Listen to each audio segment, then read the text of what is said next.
Well, according to the polls, there is actually, let's start from the beginning. As you said, the polling has started. It has been going on for several hours. People are voting across the East Coast, which is from, say, Maine and Massachusetts to New York to Washington D.C. Then voting is also going on in the Midwest, in the South.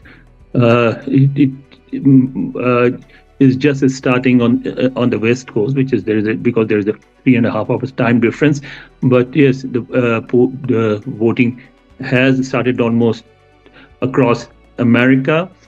People, but even before the polling, people have been voting in this election for more than a month in what you call like pre-poll voting. So more than 82 million people have already voted before the election day.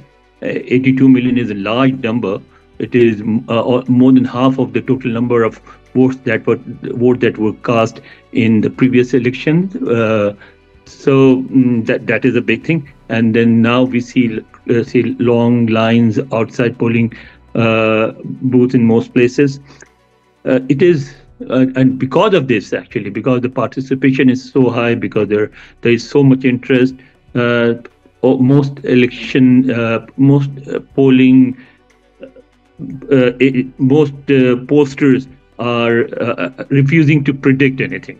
I mean, because of this interest, because of the long lines, most people who make such predictions are reluctant to predict anything. I've been watching various American TV channels this morning, and none of them are saying who is going to win. It is a very, very close election, and I think we will not know the results until midnight Washington time, which will be in almost like 8.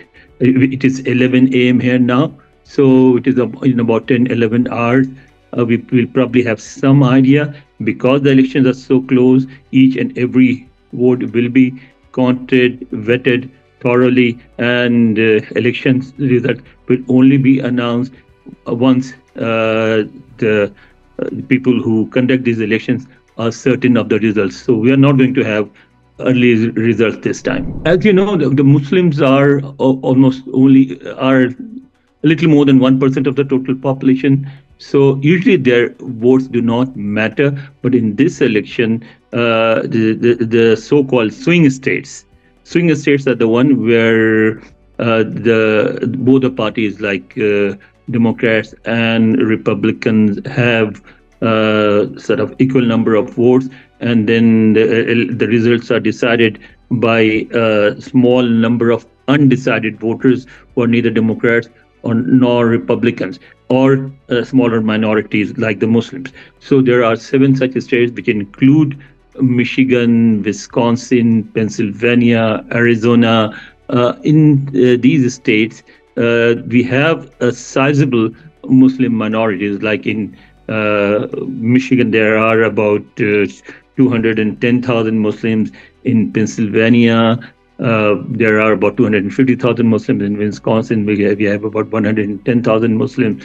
And these voters now have suddenly become very important, because the margin of difference in these states between the Republicans and the Democrats are not very high.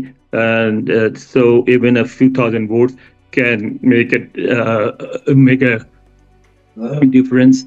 And whoever wins, even by a very slim margin, he gets all the electoral votes. In America, the presidential elections are decided in 2 ways. One is, of course, direct voting. So whoever gets the majority, he wins. But that is not enough. The person who winning the majority should also get the majority of electoral votes. There are 358 electoral votes, and which are divided among large and small states.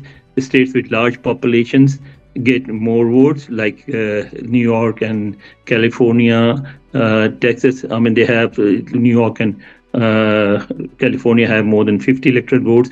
But then there are mid-sized states like Pennsylvania, which has 19 electoral votes. Michigan has 15 election votes. So all these put together, the smaller states, the swing states, have a total number of 103 votes.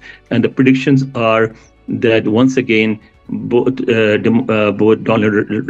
Donald Trump and Kamala Harris will get almost equal number of votes from major states. So the election again will be decided by this smaller vote. So whoever gets the majority of 103 votes will also win the presidency. That is why the Muslim vote has become very important.